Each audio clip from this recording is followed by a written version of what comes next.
helped me stay centered and with facts, but also some of the episodes made me think about negotiation principles that I also teach in my classes. So it's been a long desire to have you here. So thank you for joining us and making this work. As Jacqueline said, we talk in the classroom a lot about challenging assumptions, which is part of critical thinking, the scientific method. So I would like you to please briefly describe your personal journey from being part of the peace negotiation in Israel to assumption that you had challenged following your research, especially when it comes to what obstruct the way for peace. Certainly. So first of all, thank you. It's a pleasure to be here. I grew up in Israel in what is called the Israeli Peace Camp, which when I grew up in the 80s and certainly into the 90s, is the mic okay or a bit much? Yeah. Had this basic assumption that essentially we have a path to peace. And the path to peace is based on the formula that was known for, like, land for peace. And that especially when it came to the Palestinians, that what stands between us and peace is the establishment of a Palestinian state in the West Bank and Gaza. And when that will happen, we will have peace. So as I grow into the 90s, I vote for every Israeli prime minister that promises to promote that, from Rabin to Peres to Barak. The 90s in general is a time of euphoria. And I follow really with tremendous support as Ehud Barak goes to Camp David. Camp David and Ehud Barak, is important to say, was an Israeli prime minister from the Labor Party, from the peace camp, who was elected on the agenda of making peace based on this formula. So he goes to Camp David, and Camp David is already symbolic. This is where peace was negotiated with Egypt based on the land for peace formula. And he puts on the table a proposal. People forget today how bold it was. It was for a fully sovereign Palestinian state in the West Bank and Gaza, no settlements, ending Israel's military presence in 1967, so no occupation, capital in East Jerusalem, including holy sites. There was a discussion of how to divide up the old city, so really went that far. And I watch Arafat walk away from that. President Clinton later tried to take the Barak proposal, put it into some parameters. Arafat walks away from that. That in itself, you could say, a legitimate negotiation tactic. You walk, you leave a room or something. But he walks away. And what matters is that he walks away to no dissenting Palestinian voices. There are no Palestinian voices, not even like someone writing an op-ed, let's say in a British paper, saying, are you crazy? We're on the verge of getting everything we've ever wanted. Go back into the negotiating room and get it for us. And what follows also is this horrific 3-4 year campaign of just massacres in our streets that before October 7th was really the darkest time to live in Israel. So I lived through that. I lived through the euphoria of the 90s, the belief in a new Middle East on the verge of peace and of history. I lived through the violence, and I begin to ask a very simple question. Then what do the Palestinians want? Because it's clearly not a state. They could just had one and they didn't take it. It's clearly not an end to the occupation. That could have happened. It's clearly not Jerusalem. So what do they want? Or to phrase it differently, you could say, okay, they want a state. They want an end to the occupation. They don't want settlements. They want a capital in East Jerusalem.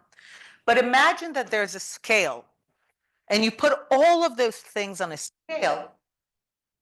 There is something that they want so much more that again and again and again, they will walk away from this package because of that thing.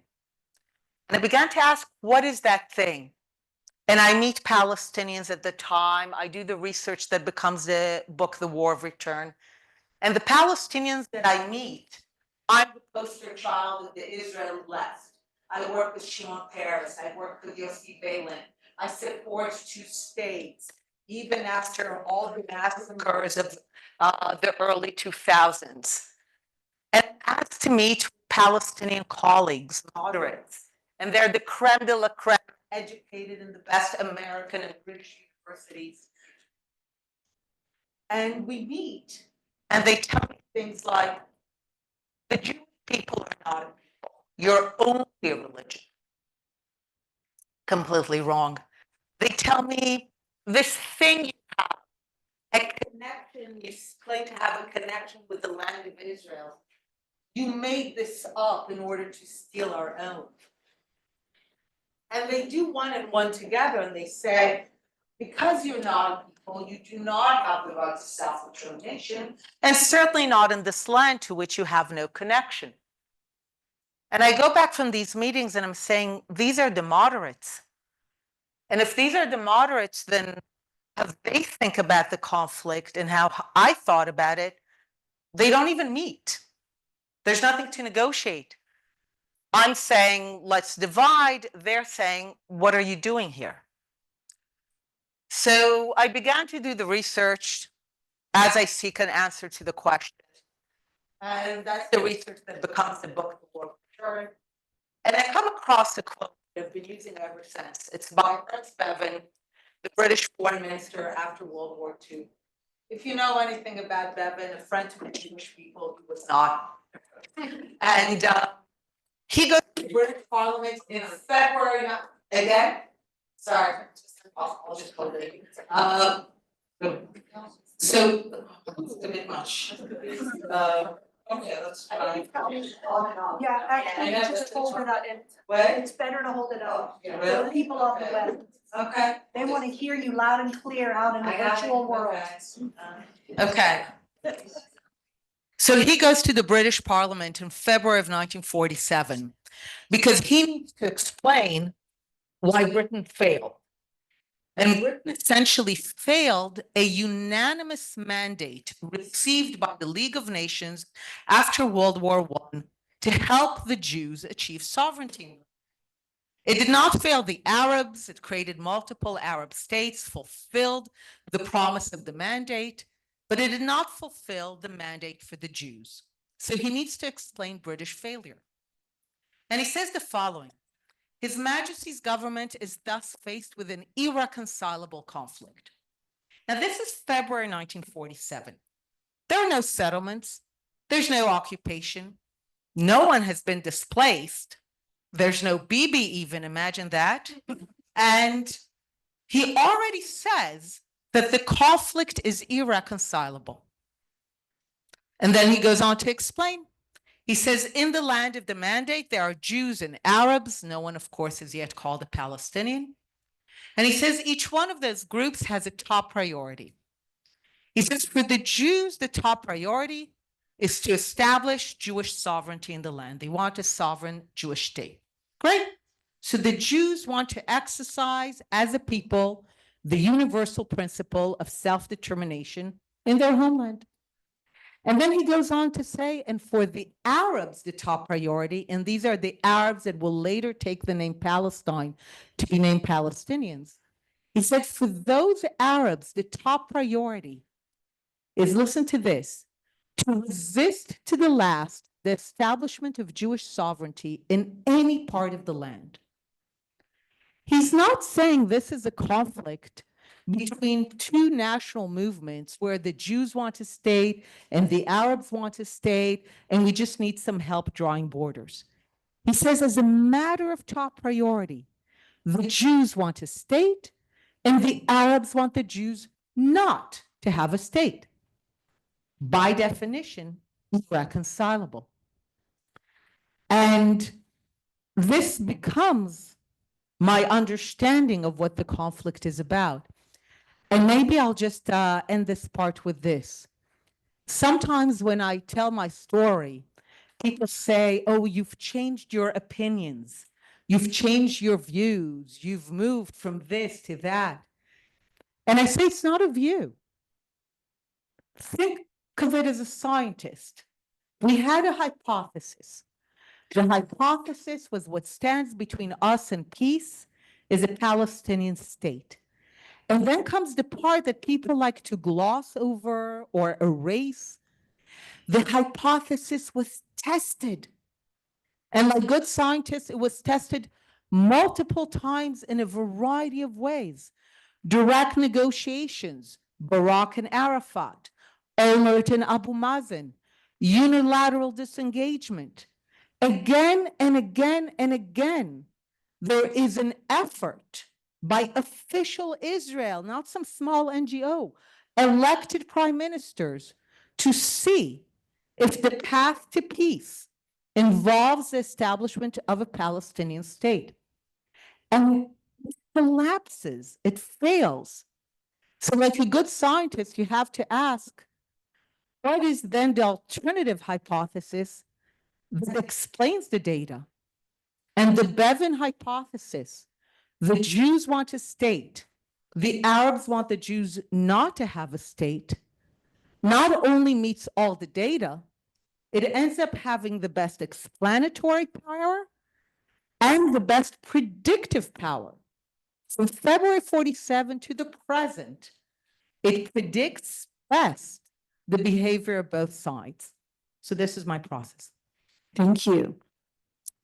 So in your book, The War of Return, one of the main arguments you make is that the issue of refugees and perpetuating the right of return to the state of Israel, right? So you are all for the right of return to a future Palestinian state, but to the state of Israel has been one of the main obstacles.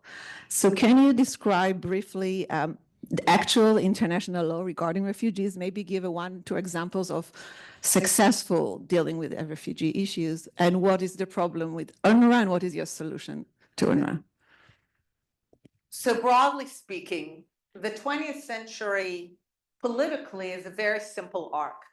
It begins when much of the world is divided between empires. It ends when much of the world is divided between states. When lucky, those are nation states that went through a process of self-determination. When unlucky, receding empires threw a group of people together and told them you're now a state. But this is broadly the process. I'm doing this because it seems to not matter if I hold it or not. Now, this process of the fall of empires to be replaced by states is a bloody process. It involves 2 world wars, numerous regional wars, civil wars, and in this process of empires receding, new states appearing, new borders being established, tens of millions of people become refugees. So far, nothing special. Those refugees, Hindus and Muslims, Ukrainians and Poles, Bulgarians, Greeks, Turks, Germans, all get the following message.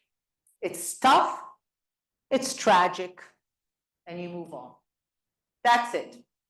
Wherever you are is where you stay. Maybe you go somewhere else, but essentially there's no going back. One group doesn't get that memo, and those are the Arab refugees from the war. Now, if you recall, Bevin in February 47 said that the Jews want a state, the Arabs want the Jews not to have a state. The United Nations, to which the mandate is returned, says, you know what? Still, the best solution is 2 states divide, a Jewish state and an Arab state. The Jews, while unhappy, say yes, because it achieves their top priority of achieving a state. And the Arabs, of course, say no and go to war because partition fails their top priority of no Jewish state anywhere in the land. So not a necessary war if your goal is to have an Arab state, a war if you want the Jews not to have a state. The Ottoman Empire is gone, the interim British and French mandates are gone, and the people of the area now establish their borders. Refugees are created in the war. again, so far nothing special. Empires gone, states established, borders established. In war, people become refugees. Not special. What is special is that the Arab refugees are ultimately able to hijack a temporary mechanism that was established for their settlement in order to basically say, we, unlike tens of millions of refugees around the world, refuse to move on because moving on would mean that the Jewish state gets to live, and that's unacceptable. We don't always have alternative history, but with respect to UNRWA, we have a beautiful alternative history, and that's the case of UNCRA, when the K is for Korea. So UNCRA is also a temporary refugee agency established to settle the Korean refugees from the war at about the same time. This is 3.1 million refugees, more than 4 times the number of Arab refugees. They are settled in about 4 years with 1/3 of the budget allocated to the Arab refugees. And look at nobody goes back, of course, and look at South Korea today. Has its problems, but generally a good country. The Arab refugees also get an agency, UNRWA, for 18 months because it's a much smaller number and it's assumed that 18 months is enough to settle them. At the same time, 7 million Hindus, 7 million Muslims, they get settled without an agency. Again, around the world, tens of millions of people get settled.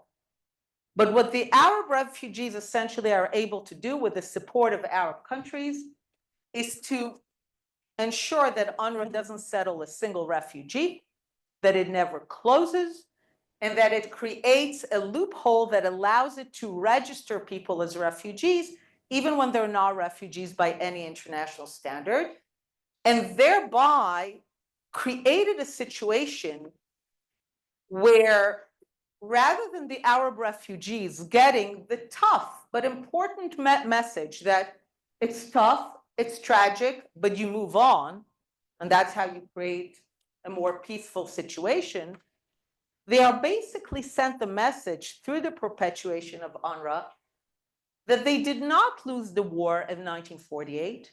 They did not have to accept that they lost the war to prevent the establishment of a Jewish state, and that their victory is merely delayed.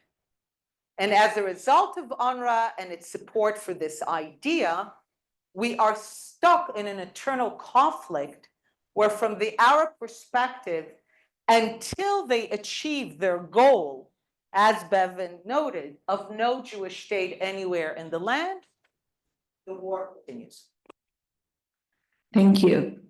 So I want to move in the negotiation class. We do multi-party negotiations, which is basically many people negotiating together, which creates this complexity of different coalitions, as well as sometimes people who really do not want to reach an agreement actually try to sabotage the deal. To what extent do you think that the Palestinians are victims of these dynamics, being played as pawn by the Arab countries, maybe by the West, who doesn't really care about them and their flourishing, but actually tries to maybe, again, annihilate Israel or other goals by kind of falsely validating this negotiation card of refugees? Or where do you put the agency on them? How would you answer that? It's a combination. The comforting story of the Arab refugees as pawns is wrong. In the book, The War of Return, we detail many instances in which the Arab refugees themselves act very clearly and very violently to ensure that none of them are settled. So they are the ones who want to make it very clear that they will not accept any arrangement that settles them, because that would mean that they have to accept that they have failed to achieve the goal of the war, which was to prevent the establishment of a Jewish state. So first of all, the Arab refugees are very much agents in this process of trying to prevent their settlements in order to keep the war going. The Arab world supports them in that. and also increasingly organizes itself around its opposition to the existence of a Jewish state. And the West also becomes very complicit in sustaining that. So it's become a very toxic brew that I don't think today you can separate, but we find ourselves today at a point where it's truly a tragedy that you have essentially an entire people who have been shaped and fueled and sustained and supported, not for the attainment of a positive goal, establishing a state, something that they could have achieved multiple times, and had they wanted that, they would have achieved it, but around the idea of negation, negating what the Jews have created and built. And ultimately, that is a tragedy, because when you create such zero-sum situations, the Jews want a state, the Arabs want the Jews not to have a state, and you continue to indulge that and to sustain that rather than to break out of that, then we find ourselves stuck in a multiple generational conflict. In 2008, Mahmoud Abbas also walks away from an opportunity to establish a state in almost all of the West Bank and Gaza, and capital in East Jerusalem. And even I think I read about 5,000 refugees accepted. But again, the deal falls on the refugee issues. And there is a quote from Saeb Erekat, who was a leader in the PLO, saying that the principle accepting this two-state solution means that they cannot go back to the territory of the state of Israel, right? And like you were saying, part of return is maybe to the collective state of Palestine, but you don't necessarily return to the same house where you were, refugee from, like many Jewish people as well from the world. And I feel this, some of this, and actually there was a discussion about maybe having some contingency to the future, discussing later on more refugees in the future, which of course didn't work. And we know also from negotiations that there is no sense of kicking kind of the can down the road and saying, we'll discuss it later when this is the most controversial issue, right? And we say we should put everything on the table, especially the controversial issue. I want you to talk a little bit about your concept of constructive specificity versus destructive ambiguity in the negotiation. So during the 90s, during the heyday of the negotiating years, there was this dominant concept of constructive ambiguity. Let's fudge the issues. The most important thing is to get the sides to sign something, then trust will build. And based on that trust, we will be able to deal with the difficult issues. And all the difficult issues were pushed to the end. At the time, it was at the end of the 5-year period. And we know that it's been a disaster. So I've developed the concept of constructive specificity.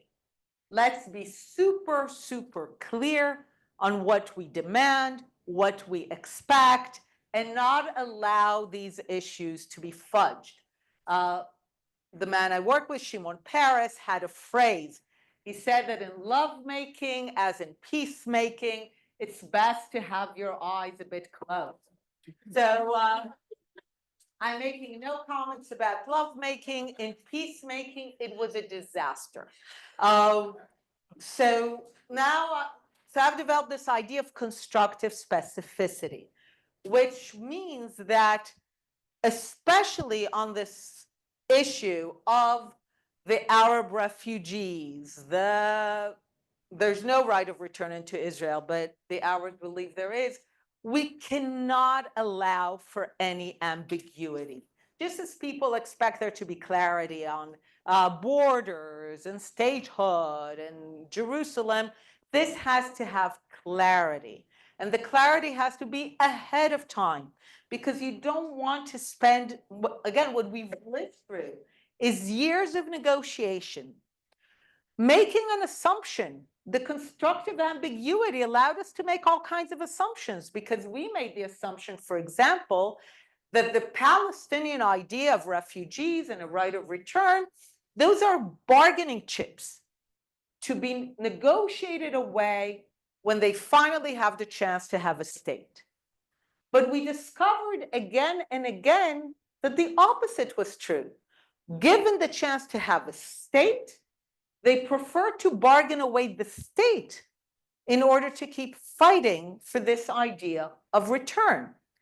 So now my view is it's not worth negotiating if we're not clear at the minimum that there's no right of return into the state of Israel, that people, certainly when living in the West Bank and Gaza or citizens of Jordan, they're not refugees. So, and then we can talk, because even look at something that seems clear. You had many Arab Palestinian leaders in the 90s saying they support a two-state solution. Great. What can be ambiguous about two states, right? We made the assumption that one of the two states is the Jewish state. In retrospect, crazy assumption. We should have checked. Because when they said two states, the Palestinian leaders, they meant an Arab state in the West Bank and Gaza, and another Arab state to replace Israel through the mechanism of refugee return. Again, they're not refugees. There's no right of return into Israel. But again, it's from the river to the sea. It's the same idea of no Jewish sovereignty anywhere in the land. So I've become very, very exacting about clarifying ideas. I'll tell you something, I think also relevant a bit to here. A few years ago, a delegation of students from the US came to Israel. I give talks to the delegations that come to Israel. And one of the members of the students was from Students for Justice in Palestine. So at the end of my talk, she said, it was time for Q&A, and she said, you said that Palestinians don't want peace.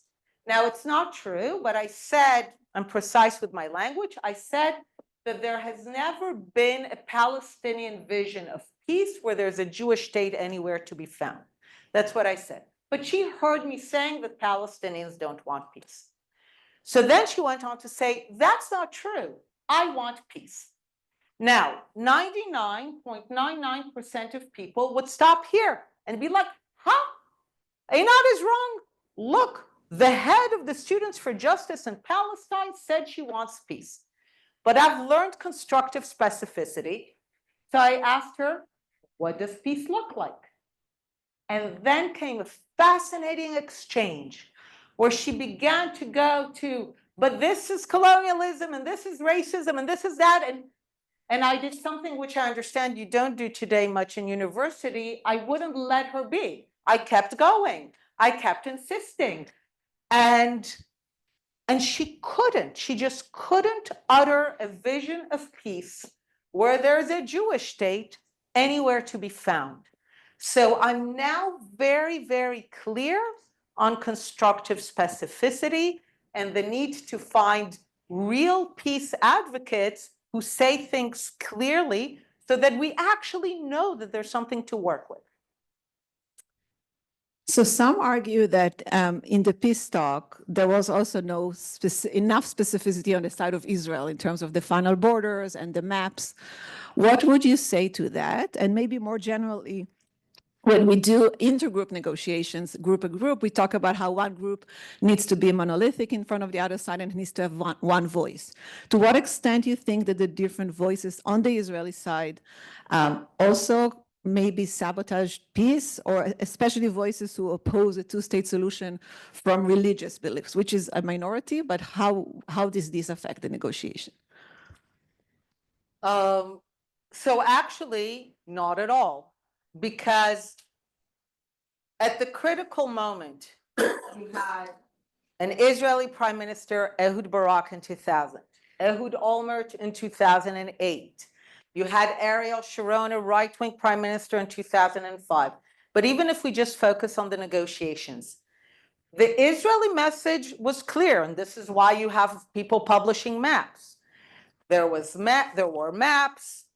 It was very clear about a Palestinian state, capital in East Jerusalem, that there would be no settlements, what are the territories, land swaps.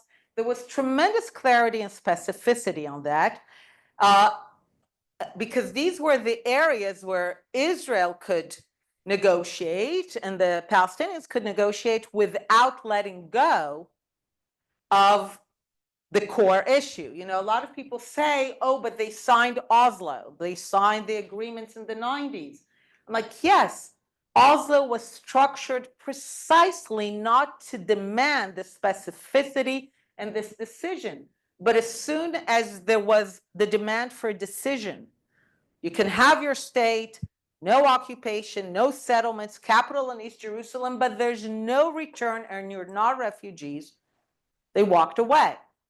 And, you know, sometimes when people try to say, well, that was not an issue or there was not land here, but there's not a single voice on the Palestinian side that tells you that that's the problem. You don't get people saying, oh, the problem was that Olmert offered 100% rather than 101%. But no one says that.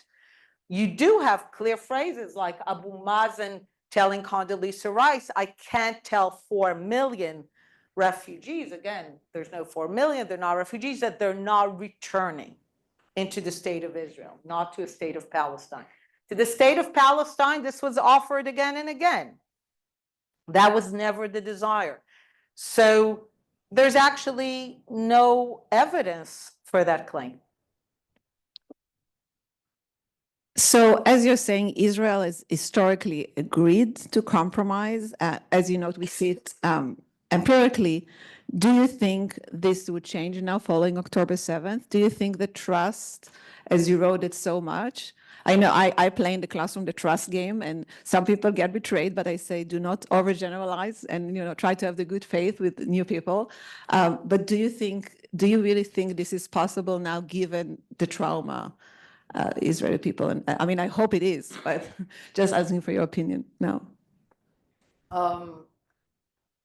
So one of the toughest messages that I've brought over the years before October 7th is that save for a few single truly righteous among the nations, there are no exceptions to the Palestinian insistence on return, on no Jewish state.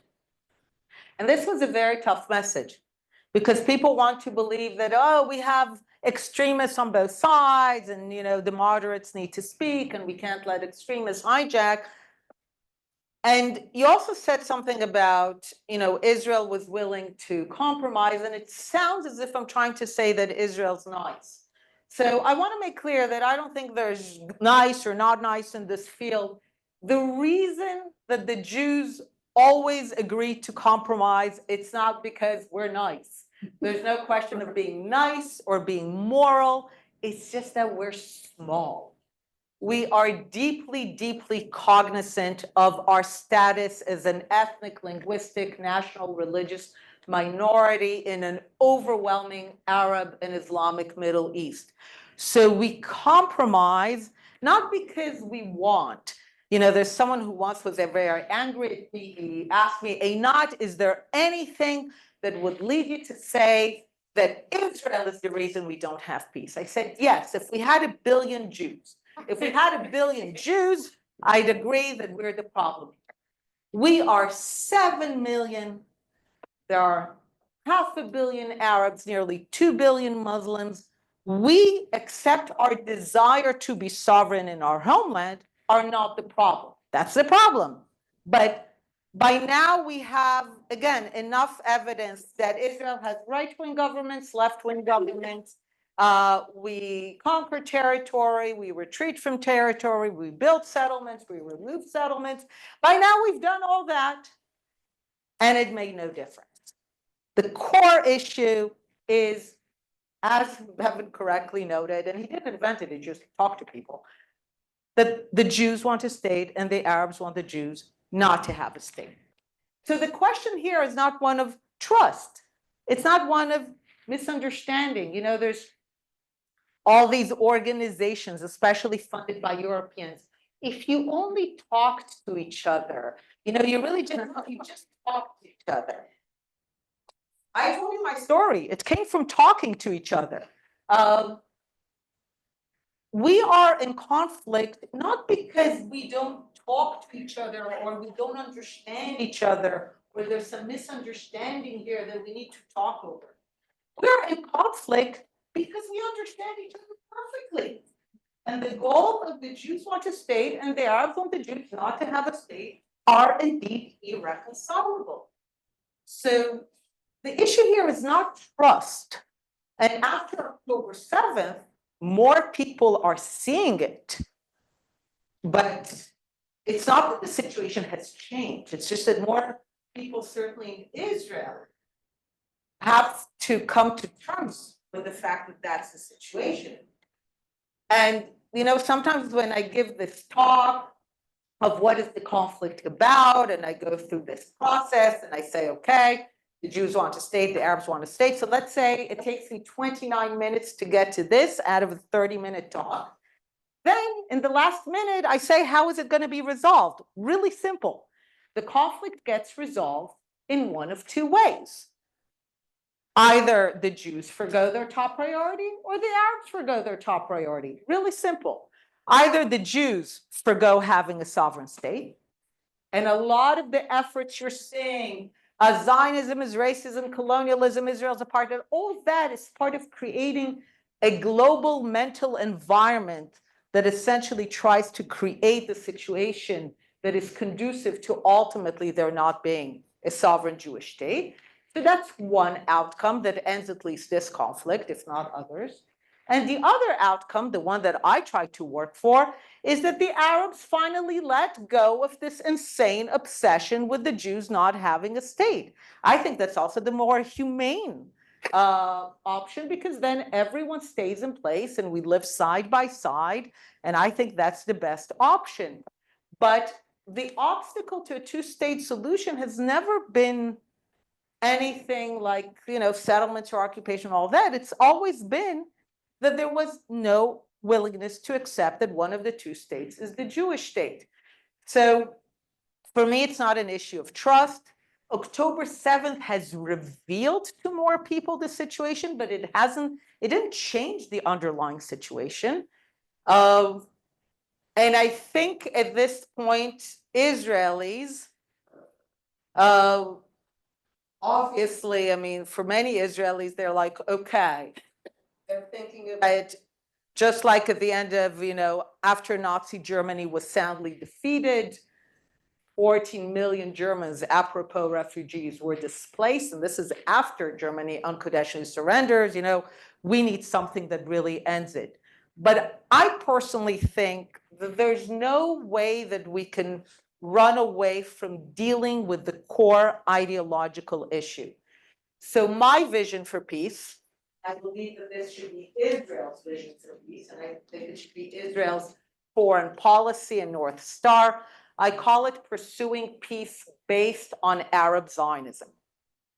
And now it sounds crazy, but one day it will. Because there are two incontrovertible facts.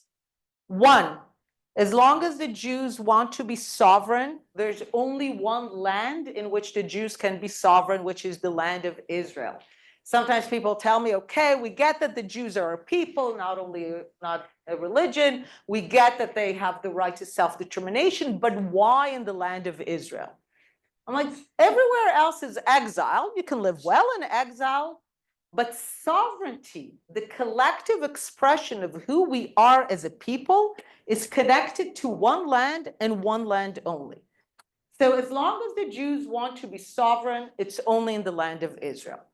Now, given that the 7th century Arab and Islamic conquests of the Middle East have been a huge success, so well done, this means that the Jews, as long as they want to be sovereign, are destined or damned, choose your word, I will go with destined. They are destined to remain an ethnic, linguistic, religious, national minority in an Arab and Islamic Middle East. Sometimes I tell the story that in 1948, when Ben-Gurion declares Israel's independence, the ratio of Jews to Arabs in the region is 1:50, 50. So Ben-Gurion calls on Jews to come to Israel. Great success. More than 3 million Jews immigrate in Israel's existence. He calls on us to make a lot of babies. Israel is the most fertile OECD country. Well done. We're more than 10 times the number of Jews in Israel today. The ratio of Jews to Arabs in the region today is 1:60. So they've been busy too. They basically, there's no amount of Jewish immigration, procreation that would get us out of our minority status in the region, which means that the only way that we have peace is if the Arab world in general, and the Palestine Arabs in particular, adopt, I would say, an even theological embrace of the idea that the Jews have the right to self-determination in their ancestral homeland, aka Zionism. So for me, that's the path to peace.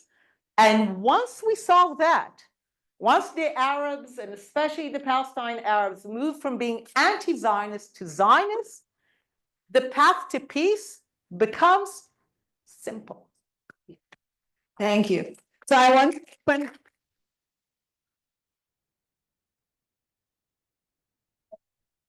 Okay. Okay, I'm coming up here first.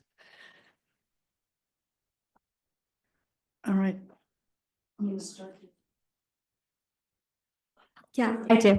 Are you not? Oh, I'm Lizzie. Nice to meet you. I'm a big fan. I have a question for you. So, in the recent days, Trump has made some concessions towards Russia and kind of distanced himself from Ukraine. Also, in the past week or so, he put forward a peace proposal for Gaza and recommended basically telling everyone in Gaza to leave and go into Egypt or Jordan.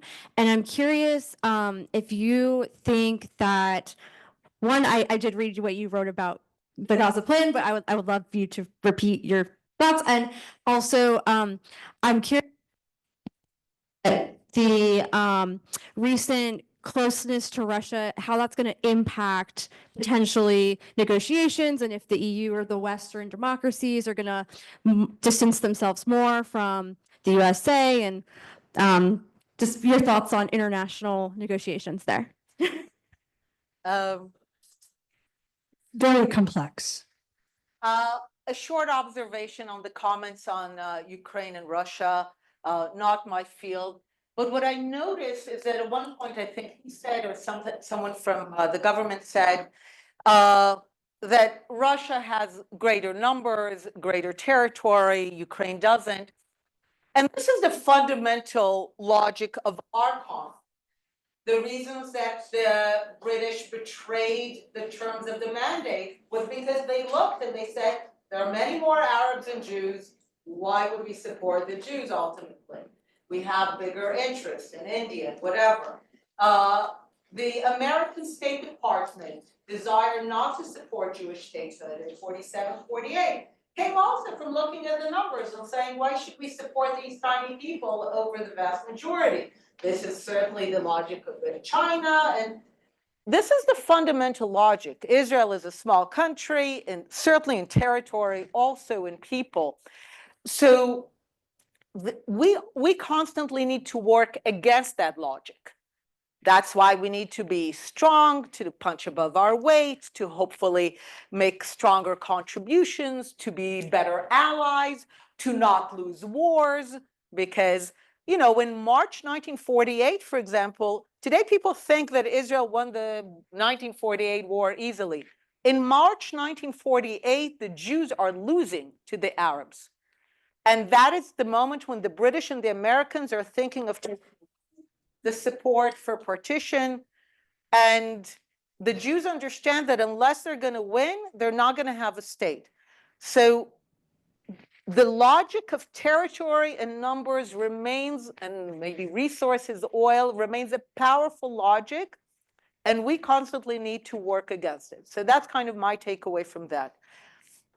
On Gaza, I think the main value, in many ways, what the President Trump is doing, I think he's also doing it in Russia and Ukraine, but certainly in our region, he's basically doing this. Yeah, it's kind of like just mixing it up And there is some value in that, because in many ways we've been stuck in so many loops and orthodoxies. So, for example, with Gaza, the one thing that his plan, and I don't know how much of a plan it is, served to do is to remind people that Gaza is a great place. You know, it's not some landlocked, drought-ridden, windswept place. It sits on a beautiful piece of the Mediterranean with gorgeous beaches. And you can see these are real estate people. Someone from his team said, and these are sunset-facing beaches. Not just any beaches, they are sunset-facing beaches. It sits at the crossroads of two ancient trade routes. It doesn't have an objective problem. It's rich soil. It has everything it needs to be a major center of commerce, export, trade.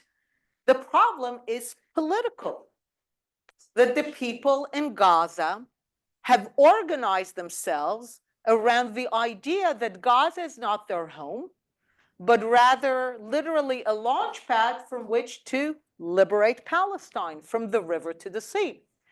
So what he did is in many ways to say, if someone can figure out how to move away from these politics of destruction to a constructive vision, then this is a great place. The fact that he's also bringing back the Arab world, this could go both ways, but to remind that the issue of the Palestinians has never been separate from the broader Arab conflict against the Jewish state, and that Arab countries bear a burden and a responsibility. The fact that he says, okay, you don't like my plan, what do you have to offer? But placing the burden there, those are at least things that help kind of perhaps drive things hopefully in a much better direction.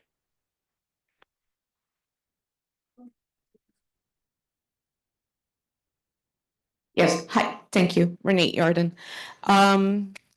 So I agree with you that the Gaza leadership and many people over there showed after and during October 7 and afterwards, their what you said, their belief that maybe there's no need, there shouldn't be a state of Israel. My question is, on the other side, how is the revenge and the destruction of Gaza, or things that are shown, like in the documentary No Other Land on Masper Yatta, help the cause for moving forward to peace when we have in Israel a minority, but as loud and violent as the other side? So a lot of people after October 7th said things like, the Israeli response will further radicalize the Palestinians. And I remember thinking, how much further do they really think they can be radicalized? And that's why I emphasize that by now, we have decades of left-wing governments, right-wing governments, conquering territory, disengaging from territory, building settlements, removing settlements that have made no difference. The issue has been, remains, hasn't changed, the Arab insistence that there should be no Jewish state. And the actions of the state of Israel, better or worse, have actually not changed that fundamental essence of the conflict. And I will even say something more than that. The notion that war or violence necessarily radicalizes or necessarily breeds more violence, that's actually, again, empirically not true. Nazi Germany, Imperial Japan suffered massive violence, but they, because they had to unconditionally surrender, they actually went through a process, as a book about Japan says, of embracing defeat, drawing a line, understanding that the old ideology is dead and that they can build a new prosperous life with a new identity and a new ideology. So for me, the issue is not the destruction in Gaza. What I fear is that this destruction will not be tied to the consequences of October 7th, because then we're going to be stuck in the loop. What needs to happen is that it needs to be clear that the destruction is the direct consequence of the choice, and it's a choice, to carry out the attack on October 7th. And that once it is understood, and that once that the ideology that has given birth to October 7th, the ideology of perpetual refugeehood, return from the river to the sea, when that ideology dies, then finally something good can live. So that's what needs to happen. My fear is that if the destruction in Gaza will just be a story of, oh, big bad Israel, and let's go and build again, I'm on record now for years saying, don't give money to Gaza as long as the ideology of the people of Gaza is from the river to the sea.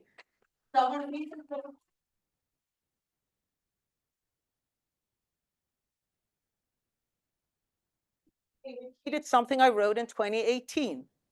As long as the ideology of the people of Gaza is from the river to the sea, you are guaranteed that every bag of cement, every dollar that goes into Gaza will be used to build tunnels in order to liberate, in their view, what is really theirs from the river to the sea.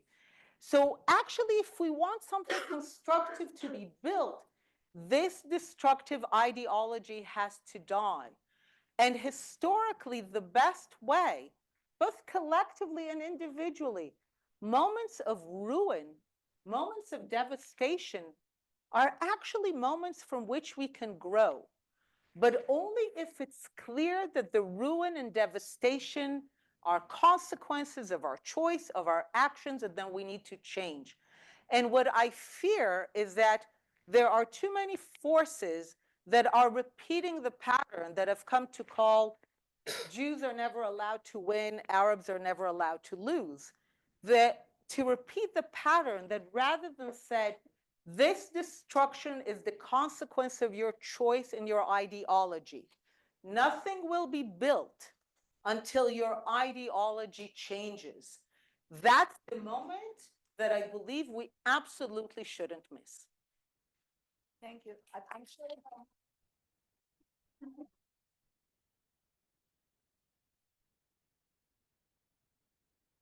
We really want to hear also from Bassem and Dalia, who I think are example for some of the things that you're talking about. So thank you so much.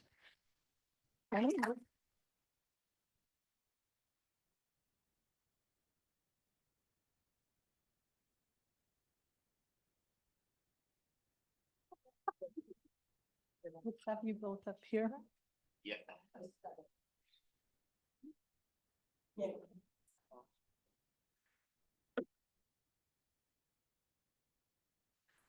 So we're moving to the second part, the second symposium, and Jacqueline already introduced Bassem and Dalia, so we are honored to have you here.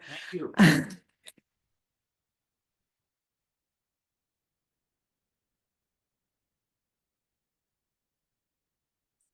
Alternate between both of you.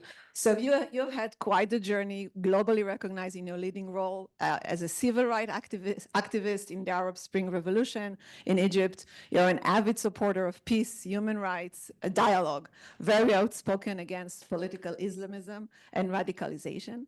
Can you also briefly talk about one assumption you had challenged throughout your journey? Thank you so much for attending.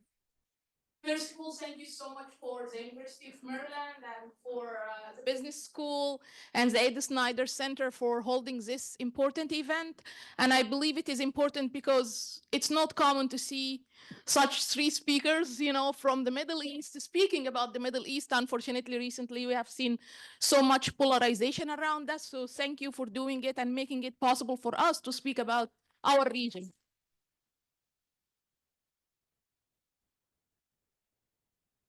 Inat wealth is a big challenge, but we will try to be as delighting and enlightening as much as we can. So the big question, two assumptions, actually, I think they have defined most of my life and most of the mission I am on right now for peace, for democratization, are two things related very much to the Arab Spring. And for those of you who are too young to know what the Arab Spring is, it's a series of revolutions that took place between 2010 and 2012 in the Arab world. I was one of the leaders of the Egyptian revolution, but don't calculate my age. I was a young woman at that time, and actually one of the things I learned, one of the big lessons in my life, that it was not enough to bring down a dictator. We had to learn how to build a democracy, which is something we did not learn. We were very fast, very happy to bring down a dictator, but actually we didn't know how to build democracy. And we paid a very heavy price for it by creating a gap, a security gap that allowed two major powers to compete over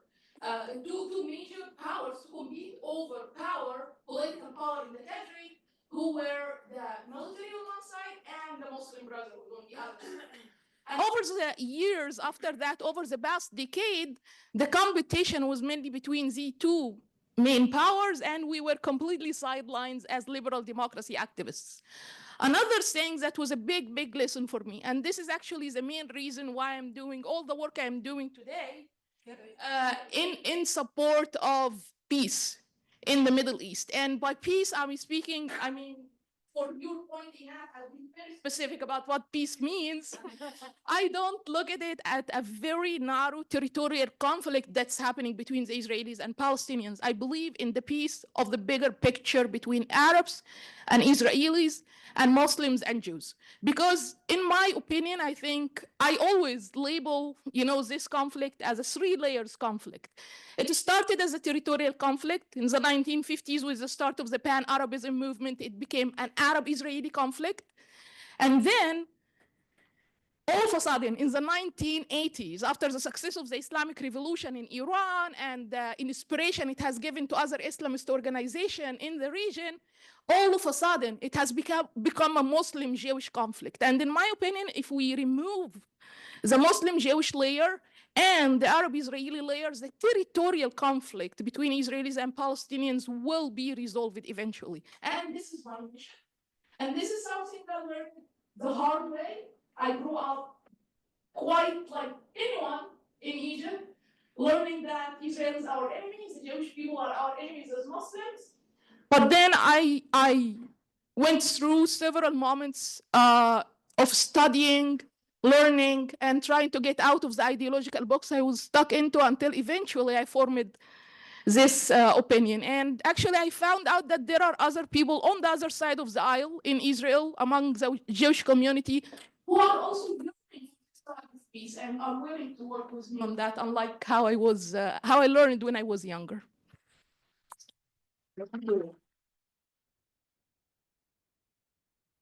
Dalia. Awesome. You grew up in a refugee camp and started your career actually as a field investigator in B'Tselem, which is an Israeli organization that investigates human rights violations by the IDF. And from that, you transitioned to establishing your own human rights advocacy and also documenting human rights violation by the Palestinian Authority as well as Hamas. Can you talk to us about one challenge assumption that you had? Yeah, I think that the shifting. First of all, thank you very much. Thanks for everyone here.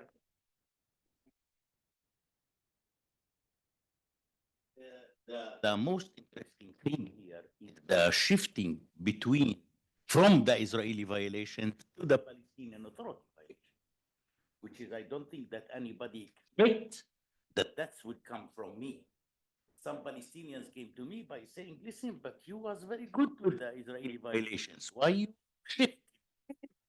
Now, what I know that while the Palestinian Authority entered to the territories in May 94, and many violations has been committed by the Palestinian security forces against Palestinians, I found that those Palestinian human rights organizations who are based in the West Bank are not trying to touch the topic at all. Looks like that everyone is so scared from the Palestinian Authority, and no one want to talk about the violations of the Palestinian Authority. And in the meantime, B'Tselem decided not to interfere in the Palestinian Authority violations because there are still some territories under the Israeli occupation, and B'Tselem should have to continue monitoring the Israeli violations in those territories. So that's the main issue that I decided to shift from there. And you couldn't believe, 4 months after I founded the organization, I was arrested by Yasser Arafat. Yeah, but I considered, you know, the arrest by Yasser Arafat as a Nobel Prize for me. Because that arrest already gave me a huge impunity since 1996 until today. So, and in the meantime, I was so lucky that I kept in jail only for 25 hours. Because the only one who succeeded to release me in that time was the former Secretary of the States, Warren Christopher, under Bill Clinton administration. According to the media, he picked up the telephone and he gave Arafat 5 minutes to release me. I remember that I released at midnight Israel time. So that's probably, you know, one of the major issues that I try in the meantime to pick it up and to be so restricted to it as I was documenting the Israeli violations. You know, during the Israeli violations, never ever it tried to exaggerate. Never ever it tried to add, you know, any kind of information towards those specific violations. And we used to work a lot, yeah, with the spokesperson of the Israeli army in that time to send letters, to receive letters. And the Israeli spokesperson of the army was totally shocked how I am investigating the Israeli violation as a Palestinian, investigating the Israeli violations on behalf of an Israeli organization. He said, you are putting yourself under danger here. But I since the beginning of my work in B'Tselem, I try every week to publish an article in the Palestinian newspapers showing that in such a specific violation committed by the Israeli army, how B'Tselem succeed to deal with that violation and how we succeed to solve it. So people start more and more right now to rely on the reports of B'Tselem. Thank you. Yes.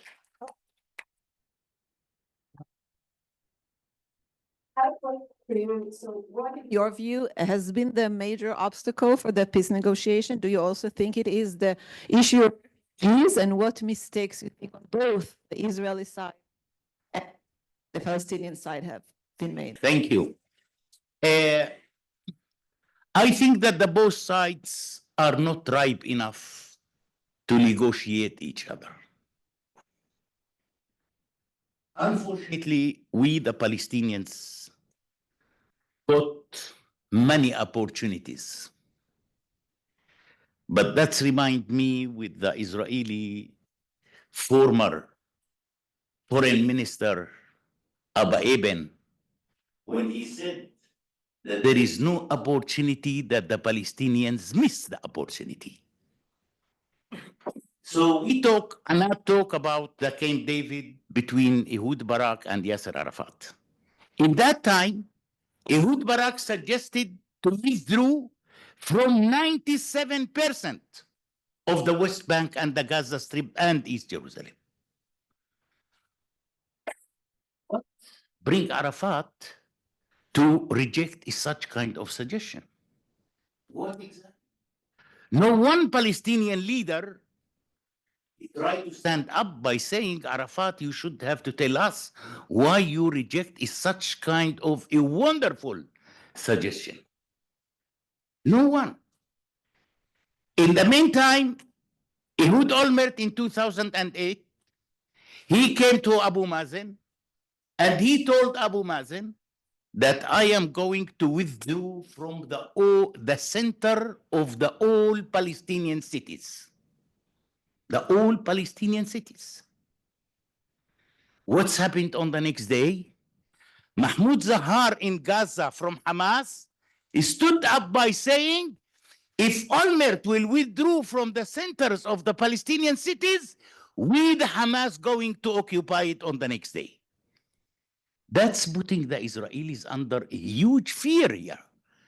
Come on, it's enough what you are doing in Gaza. You want to do it again, the same in the West Bank. So the tragedy of the Palestinians, in my opinion, is their own leaders before the occupation. It is not the occupation at all. It is our own leaders. I think that the only one who destroyed Gaza since October 7, 2023 until today is Hamas. Is the Hamas. Is the Hamas. This is the reality. What we, the Palestinians, achieved from the October 7, what we achieved. What we, the Palestinians, achieved from the hostages that we are keeping in the tunnels in Gaza. Dead bodies we are keeping. What we are achieved from that. Our tragedy is our leadership. And why the leadership will continue acting in such way, that will never ever lead to any negotiations. That will never ever lead to any solutions in the future.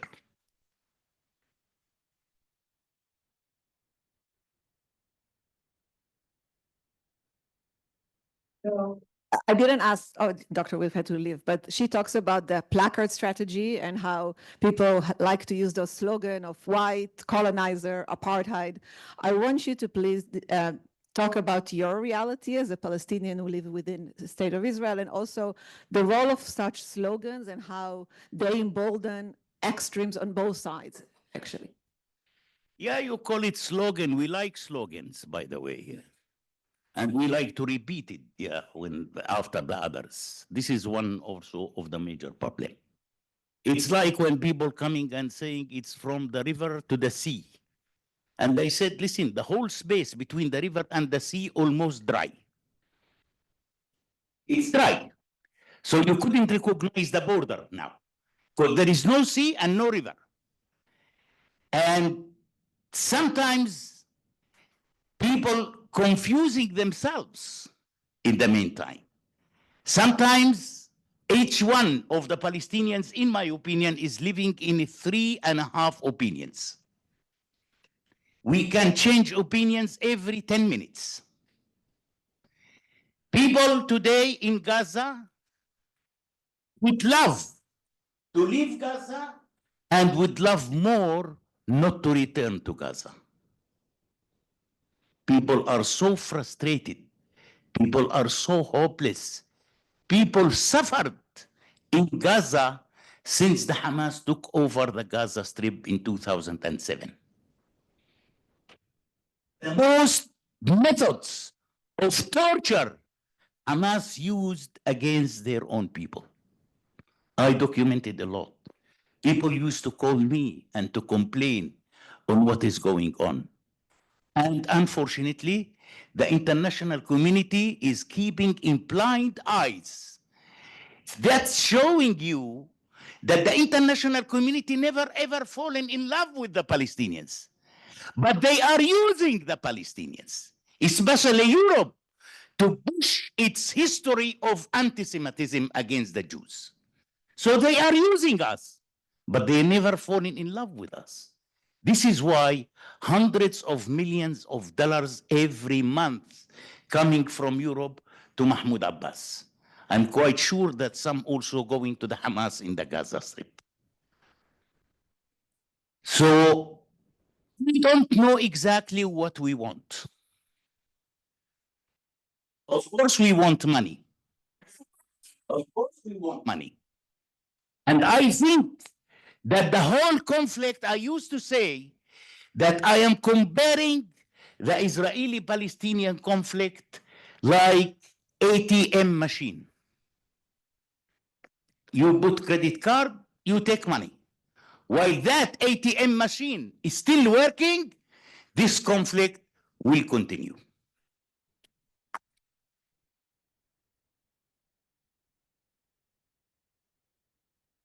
On the other side, unfortunately, the Iranians here start playing a very, very miserable role in the West Bank. They failed in Gaza, they failed in Syria, they failed in Lebanon, they failed in Yemen, and now the West Bank.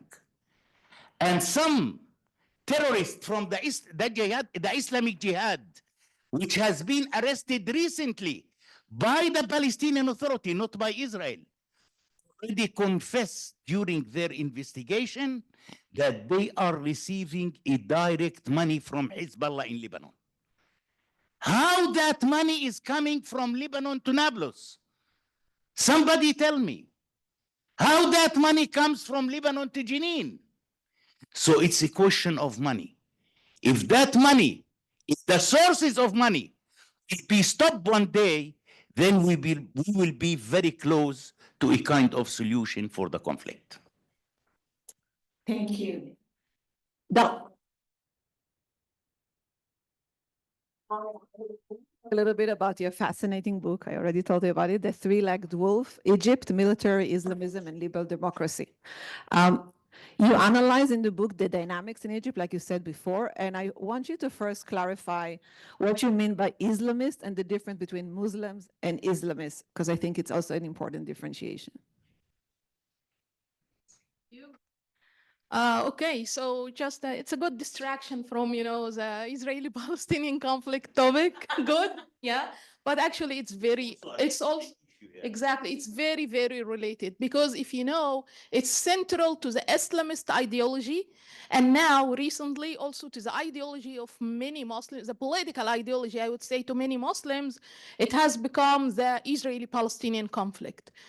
And it's, as I was just saying, it's a dangerous thing because it's giving the size of a territorial conflict that could have been solved on this very limited size in a much easier way, giving it a size bigger than what it should be. So what is the difference between Islamists and Muslims? I myself am a Muslim, and actually I saw the people who were attacking our symposium today, they were even saying crazy things like my rhetoric is dehumanizing Muslims, which was really funny, given that I am a religious Muslim myself. So what is the difference? The difference is that Islamists are groups that have political agenda. They're abusing religion in order to achieve this political agenda. And this political agenda is a very evil one. It's mainly about global jihadism. It's about creating a caliphate system. In the Shia side, they call it the Shia Imamite. In the Sunni side, they call it the Sunni Caliphate. But they are exactly the same, which means Muslims should rule the world and by Sharia law, which according to their interpretation is very extremist,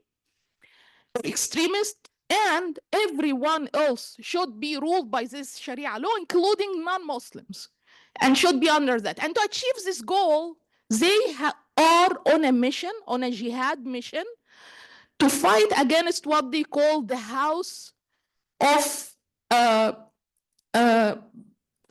war. There are two concepts, the House of Islam and the House of War. The House of Islam is where Muslims exist. The House of War is all the other people. And they are on a mission to fight against all these other people, destroy the Western civilization in particular, and build their Islamic caliphate system on its ruins. That's why what we are watching today in the Middle East is very much related to your lives here in the West. Because given all what we're talking today about Arab-Israeli conflict and the history of this, actually what's happening in the Middle East today is not an Arab-Israeli conflict anymore. What's happening is a war waged by Iran, not only to reshape the Middle East by attacking Israel, which they call the small Satan, but also to destroy the big Satan. And guess who the big Satan is? The United States, you guys. You are the target. You are the eventual target of this evil power who have been wreaking havoc in our region under the flag of Islam, under the flag of liberating Al-Aqsa Mosque, under the flag of liberating Jerusalem, under the flag of fighting against the Jews and against Israel. You are the target. And I hope you keep this message in your mind and deliver to as many people as possible, because the fight against them should come from here. And I would like to refer to 2 points here to prove my point that it is the target. One is the report issued by the Office of the Director of National Intelligence here in the United States in July 2024. You can find it online. The report mentions very clearly that there were Iranian agents in the student encampments that were organized last spring in support of Gaza. What Iranian agents were doing in these encampments, they are using the, I would say naive, but it's not an insult. I was a naive student one day protesting against Israel, actually. But they were using these naive students who are thinking they are really standing for a humanitarian cause and using them to achieve the final goal of sabotaging America from within. And this sentence, sabotaging America from within, is actually coming from the plan, the 100 years plan that the Muslim Brotherhood wrote in the 1990s. And you can also find all of what I'm talking about online. In order about what they want to achieve in the United States, the goal of the Muslim Brotherhood in the United States. So I hope this gives you an idea of how everything is connected and how it's actually our common war against this evil entity called Iran. Another thing to prove my point, you know Hezbollah for sure. You know how many branches Hezbollah has worldwide? Some say 13, some say 17. One of them exists very close to the United States. You know where? In Venezuela. Hezbollah has a branch in Venezuela. Why? Well, to kill the big Satan. So it's very related, unfortunately. And Islamists, finally, I will conclude with this, does not represent Muslims. The majority of Muslims are like myself, are people who are consider themselves, they believe in liberal democracy, consider themselves reformists, are open to peace, are open to dialogue, but Islamists are not, because it does not serve their agenda. They are trading with drugs, yeah, in Venezuela. Thank you. I think another notion that actually goes back to, and you describe it very well in the book, that goes back to multi-party negotiation and how you should be very careful about the coalition member that you choose. So you talk about how Sadat basically teamed up with the Islamists in order to repress the Nasseris, right? Because they were the secular who tried before actually suppress the Islamists, which eventually actually cost him his life. And then you talk in the book about how the Muslim Brotherhood basically hijacked the revolution in Egypt. Can you talk a little bit about this? And do you see it the same as basically Hamas hijacking the Palestinian dream? Or maybe Bassem also. Of course. Yeah, actually, speaking about Sadat, he was a great leader. He took a step to make peace at a time when peace seemed to be the impossible. And he took this step with a country which Egypt went through many, many fights with. At the beginning, I believe it was very much a genuine peace. But the things that internally, things were different. First of all, it was a genuine peace, but again, they put the horse or they bought the cart before the horse. They were in so much hurry to sign the peace treaty, so to show the world that, okay, now we are on the right track, let's start walking in this direction. And as Inat was saying earlier, trust will be built over time. And at that time, for example, Israel accepted that, okay, it is okay to sign a peace treaty for Egypt while Egypt will continue to speak, to use anti-Semitic language against the Jewish people in the media, to continue to attack Israel in the news, and to continue as well to let Islamists inside Egypt do all the work of promoting hatred towards Israel and towards the Jews as part of their as part that's central to their ideology and agenda that they use to recruit other people in the society. So they allowed that. And actually, Sadat at that time had to seek the help of Islamists because he was faced so much by the leftists, the Nasserists, who were very powerful in the country. They have a communist socialist ideology. You know, people here in the US, since I came, they are speaking about the Red-Green Alliance, you know, come to Egypt and see how the red and green are working together sometimes, and even like attacking each other at most of the times. And until today, by the way, one of the communists, you know, from that era, a few days ago, he's a member of parliament, by the way, and he made such a statement that would bring Egypt into a big trouble. He said, Egypt, the Egyptian army can just take over Tel Aviv in one day. Can you do it? It's crazy. I mean, why would he say that? Well, his leftist ideology pushed him to say so at a very critical time and a very sensitive time in the Israel-Egypt relationship. Speaking about hijacking, yes, unfortunately, Islamists are very well organized. They have a lot of funding, they have a lot of resources, and they have a lot of supporters and sympathizers worldwide. Using this power of being the most organized groups in their communities, especially in divided and chaotic communities like we have in the Arab world and in the Middle East in general, Israel is not an exception, sorry, still. So it actually, they use this very well. We have seen this example in the Egyptian revolution. The Muslim Brotherhood, we the liberal democratic activists, we brought down the dictator, but the Muslim Brotherhood hijacked our revolution after that. In Syria recently, for a decade, liberal democratic activists as well has been fighting against the Assad regime. And finally, thanks to the Israeli operation against Hezbollah, Hezbollah has fallen and the support for Assad has fallen, and Assad has fallen. But who took over? The only organized group in the country, a jihadist organization called Hayat Tahrir al-Sham. It's a terrorist organization, but it's the only organized group in the country.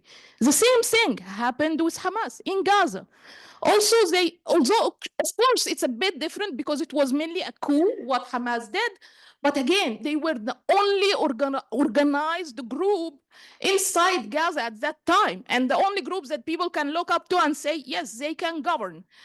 And thus they represent themselves as the speakers on behalf of everyone in Gaza, and eventually they are not even serving the people in Gaza, and they are not even serving the Palestinian cause, you know. Although I have like many question marks around this word, the Palestinian cause, because it means different things to different people. So they are not serving the Palestinians. And maybe not many people know that Hamas is not, even in its mandate, it's not speaking about Palestine, it's speaking about Islam. And Hamas is actually Harakat al-Muqawama al-Islamiyya, the Islamic resistance movement, not the Palestinian resistance movement, not any of that, the Islamic resistance movement. And this is what they are doing.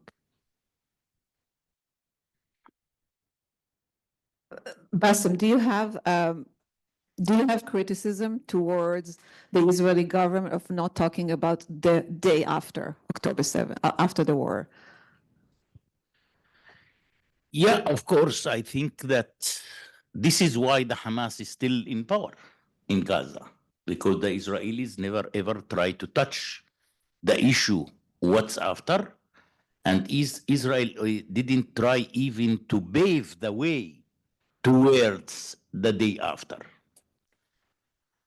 I came in a suggestion just few months ago, and I said that Israel should have to cooperate with the Egyptian government very closely and to try to find how to contact the heads of the tribes in Gaza.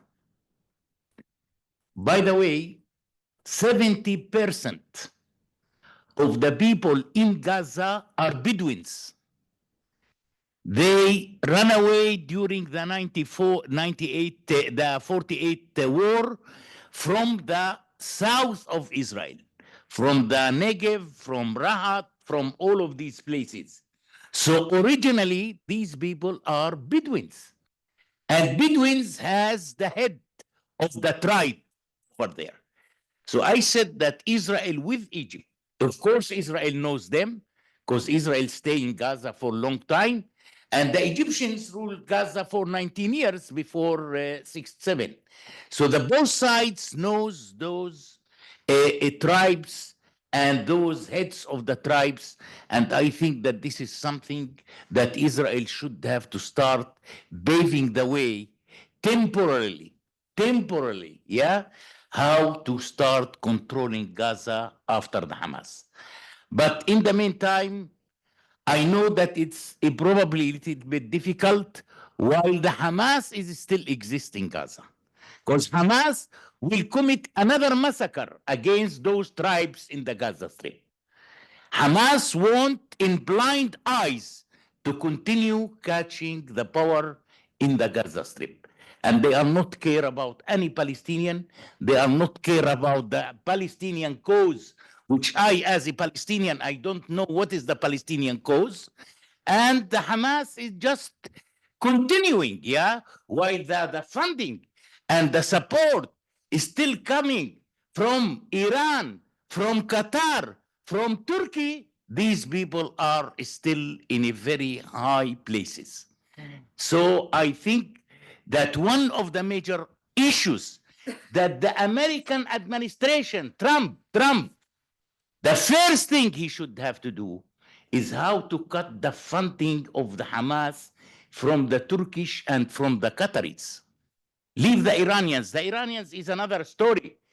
But how it could be that the connection, the relationship between the American administration and Qatar is so strong, how you can allow to this country to continue supporting the Hamas?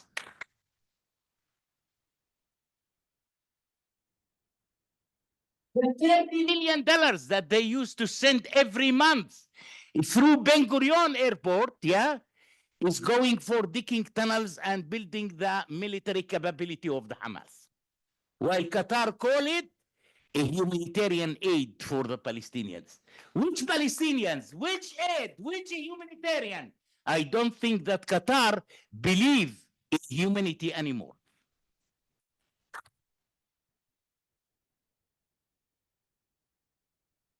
More question, then we move to the audience. You talked before about dignity instead of identity. I saw an article that you wrote about it, and I wonder if you can explain what you mean, and what would you say to people that tell you that by saying that, you are not allowing the right of self-determination for Palestinians, for a state?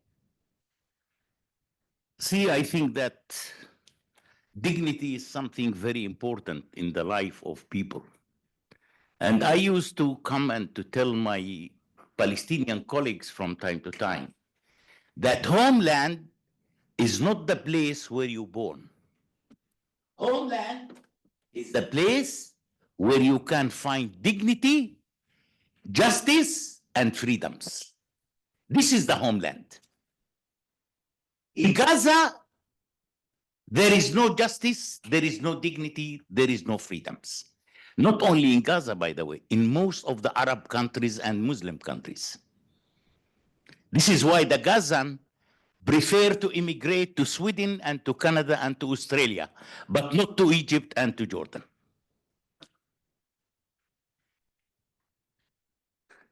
Palestinian worker today, while he is going to work in Israel, his salary is 10 times more than the salary under the Palestinian Authority.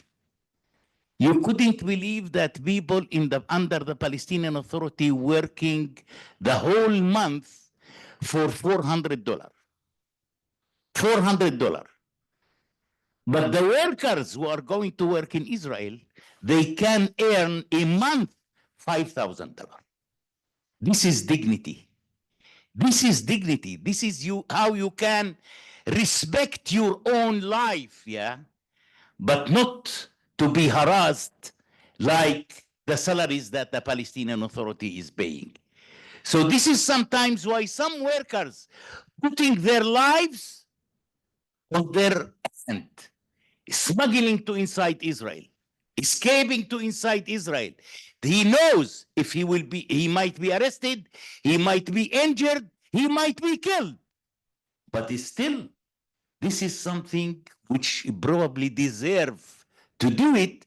I can bring at least 600 or 700 shekels per day through my work in Israel. So this is the dignity that I am calling for.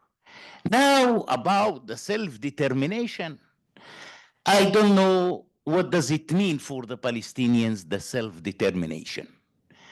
I know that in 2005, Ariel Sharon decided to disengage from Gaza. In that time, each Palestinian leader start running from one TV channel to another TV channel by saying, if Israel will withdraw from Gaza, we are going to make Gaza Singapore.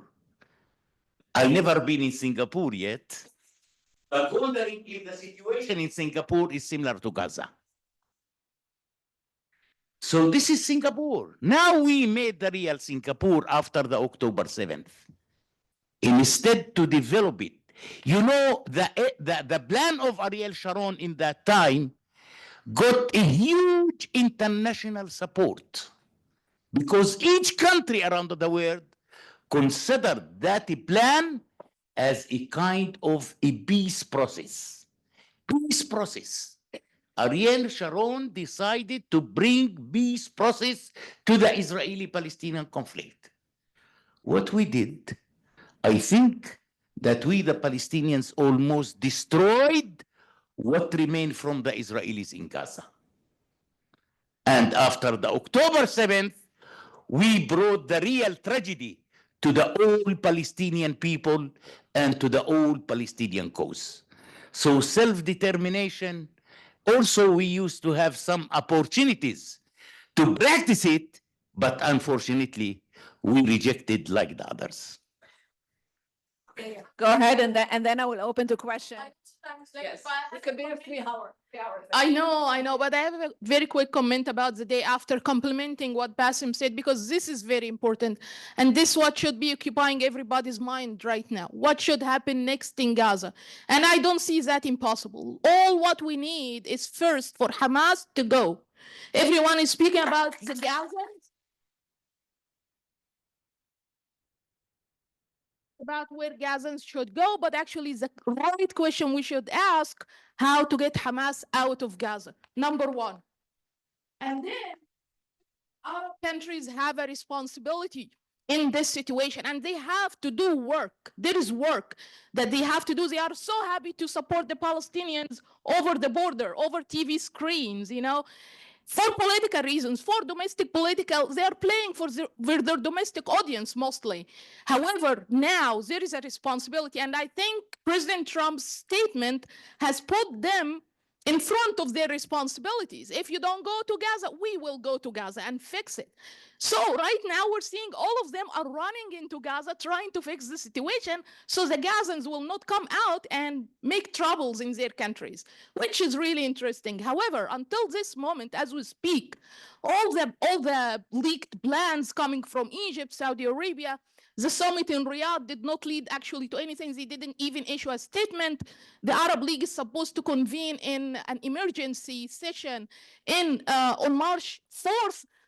it's they postponed it 2 times so far, and the leaders just don't want to sit together in the same room to discuss Gaza. So they have a responsibility and they have to do something there. However, the challenge here is that when Hamas is removed, Arabs will not go into Gaza upon the invitation of Israel. It's a big deal, and they have made it very clear from before that we will not enter Gaza on the back of the tanks of the Israeli tanks. They said so.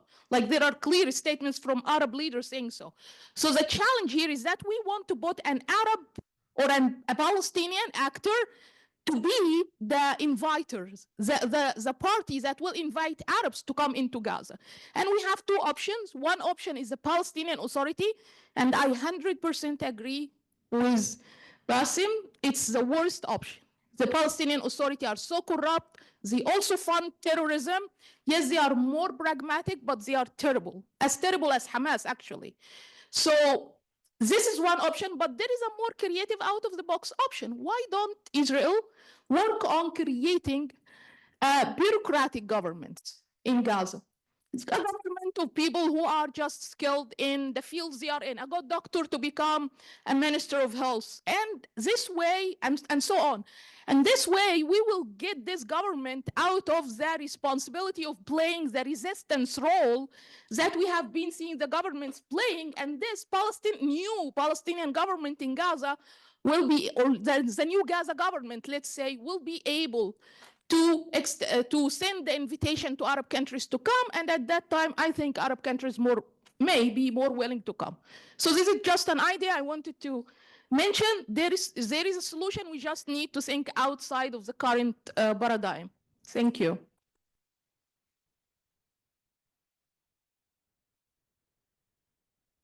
You know, there are, can you hear me? Yeah. There are a lot of questions. Keep the questions short, and if we can have the answers short too, maybe we can take 3 or 4. I know that we're well over time. I appreciate all of you staying. Some of you who have to leave because it's late, this is the time that you might want to leave. But otherwise, please stay. We will stay for the next 15, 20 minutes to answer the questions. Short questions, short answers. There we go. There we go.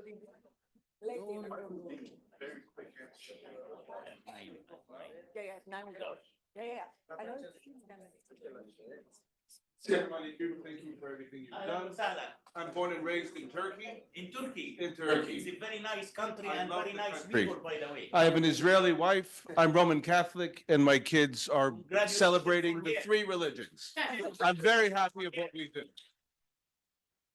If you were to model the land of Gaza and the land of Israel, either for countries today or countries in history, what would they be? See, first of all, I am a person who believes that there is no owner for this land. And I'm a person who believes that all of us are guests on this land. One day we will go, others will come. So to start killing each other on claiming that this land for me or this land for you, I am a person. That's what I'm saying. I'm saying, what democracy would you model in current world today that you would want Gaza to represent? And the saying, like, should Gaza be like Turkey? Or should Israel Gaza be will like never, France? Gaza will never represent democracy, while it has such kind of ideology that we are rejecting the existing of the other. And we are rejecting the opinion of the other. This is not democracy. You have to change the culture. You have to change the ideology. You have to come with a new moderate thinking how to treat the others and how to build your own country.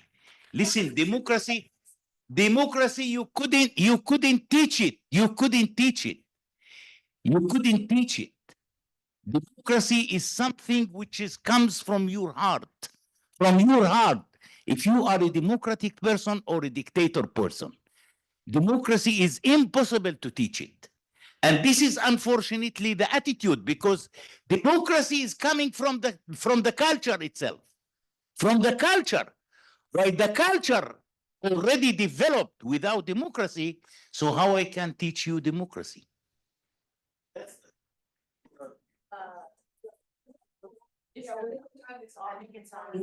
Hello, yes. Thank you for coming.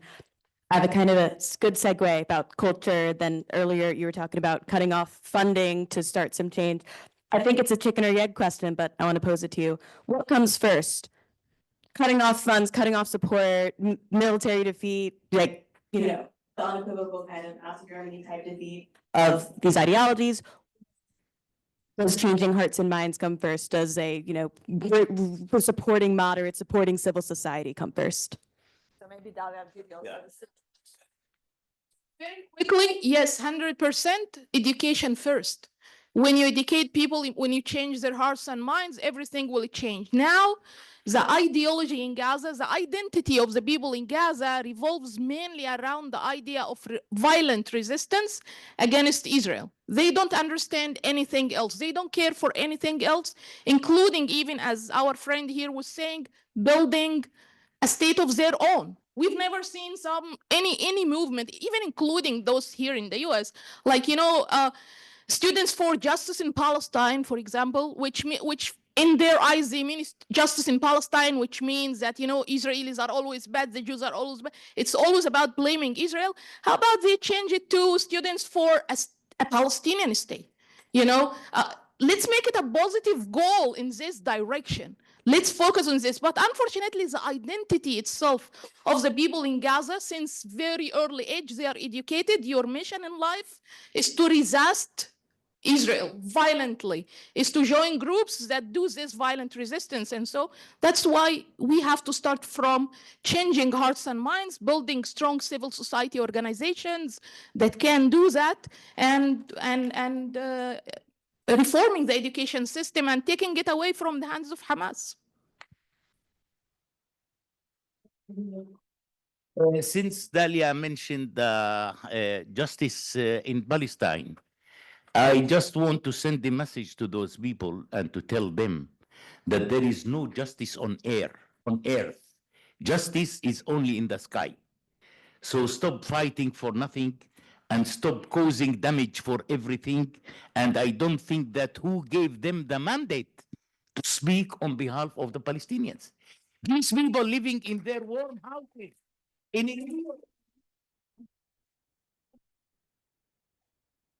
if you want to fight, come to Gaza, come to the West Bank, not here. Thank you.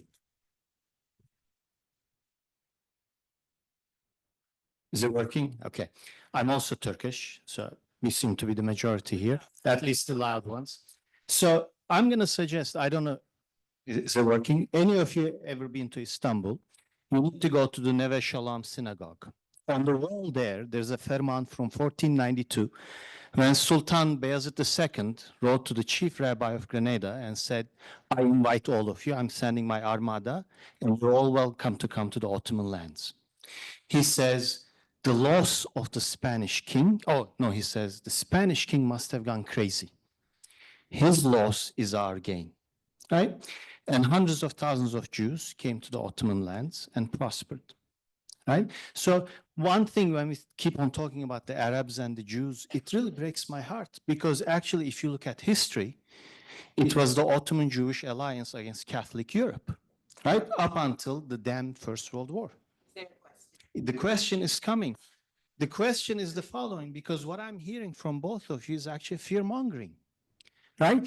The number, 2 billion Muslims and 500 million Arabs, as if the whole dialogue is about everybody's the same, all the Iranians are the same, all the Turks are the same, the Indonesians and all the Muslims are the same. And it comes basically, you guys, majority of the audience I'm assuming is Jewish, I am part Jewish, right? What you're hearing is what you want to hear. They're giving you what you want to hear. The hard conversation is not this. The hard conversation, why are you running away from the hard conversation? First of all, This is the hard conversation. Because when Yitzhak Rabin was assassinated, Please, what is the question? why are you running away from the hard? yes. This is the First of all, when you said that we are looking to the Indonesians as Turkish as one, first of all, we never hear any voice from the Turkish, any voice. We didn't hear anything. Excuse me, sir, let me talk, yeah? Let me talk. We didn't hear any condemnation from your leader. We didn't hear any condemnation from your opposition political parties in Turkey. Also, in the Muslim countries and in the Arab countries.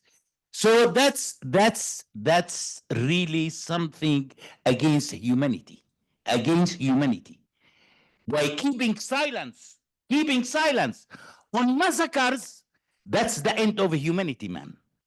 So I don't want to talk about Turkey. I don't want to talk about Indonesia until those countries will stand up and condemning what's happened on the October 7th.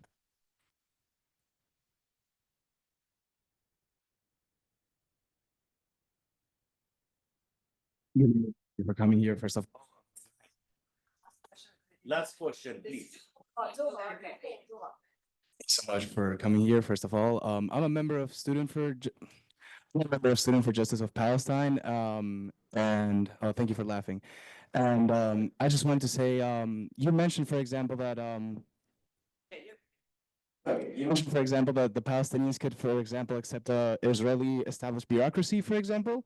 But why would they do so on a government that has bombed them for the past 500 days, on a government that has eroded the terms of the ceasefire, and a government that hasn't respected them, giving them checkpoints, controlling railways, controlling ports as well? Why would they accept such a government in this case?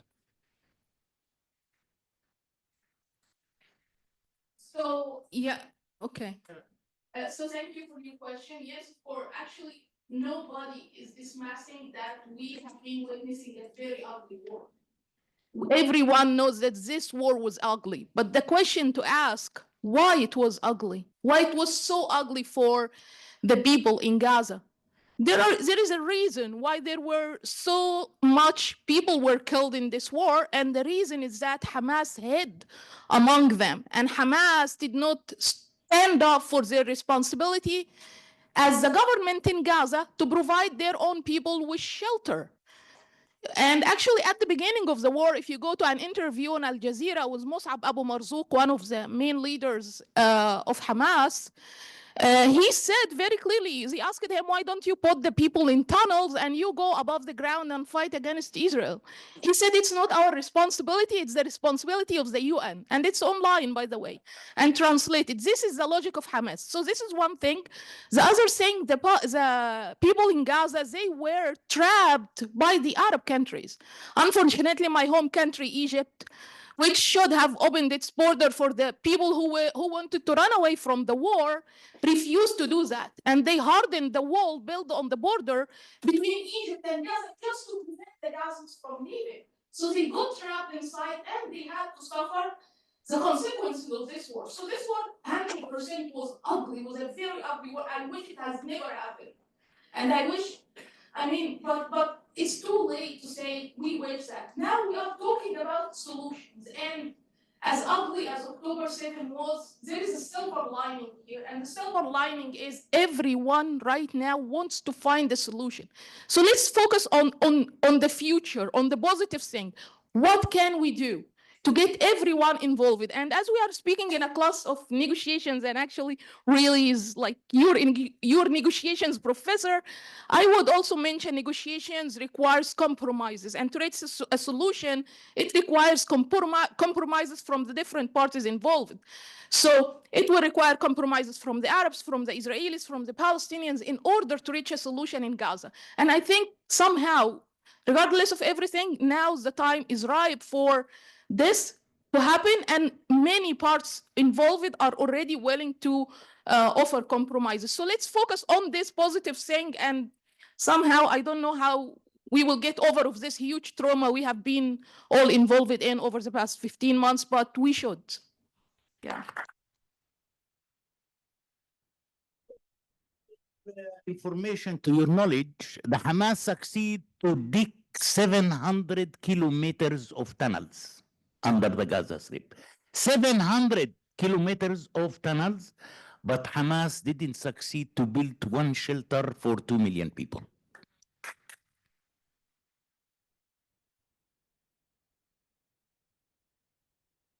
Israel tomorrow will assassinate Musa Abu Marzouk in Lebanon. As a Palestinian, I will never ever feel sad on that.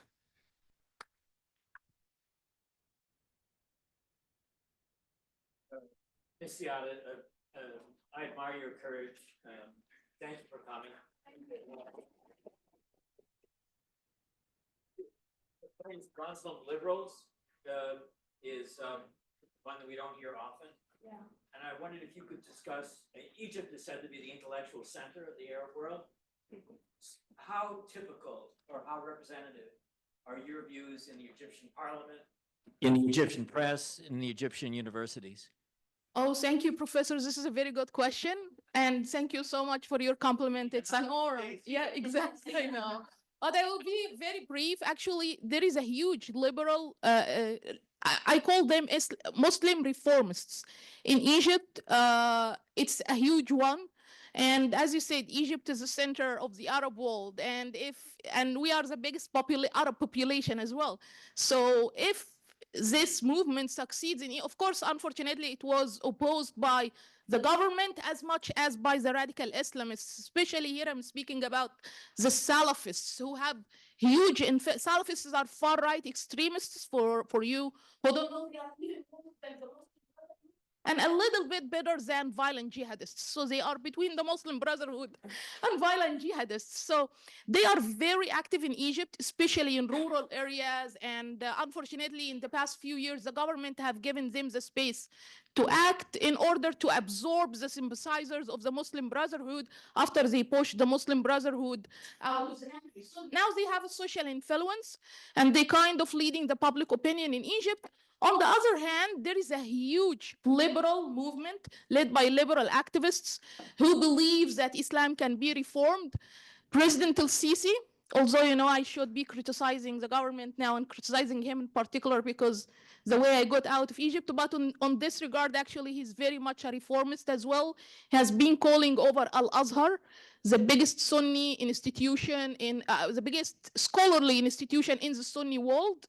He has been calling on Al-Azhar for years to do reform for all texts that does not has to do with our modern day and refine the heritage, the Islamic heritage.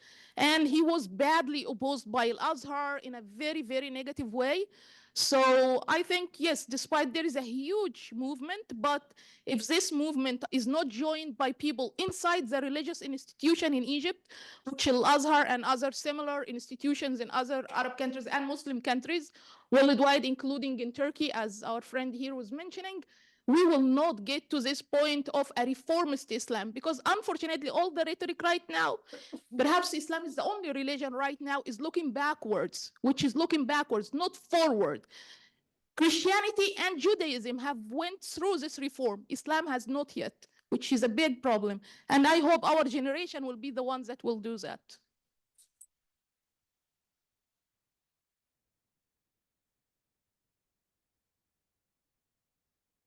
Violence, Thank you. violence, death, war. These are very painful and very difficult topics to deal with. There is emotion on each side. But more importantly, what I hope that all of you have seen here is that all three speakers were ultimately saying civil society is one where violence cannot be the currency, where violence, war, force cannot be the way that we humans interact with each other. That is a fact.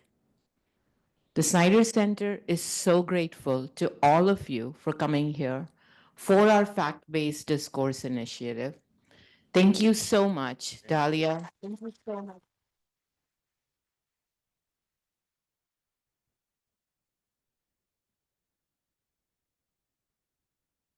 to her too.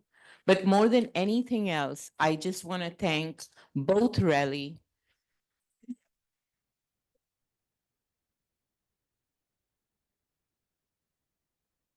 and I really, really also appreciate the help and support of all of the people. Thank you that we did not need you. That's success.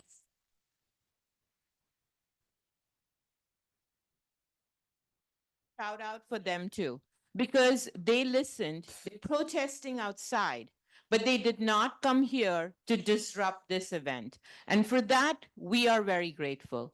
Thank you again.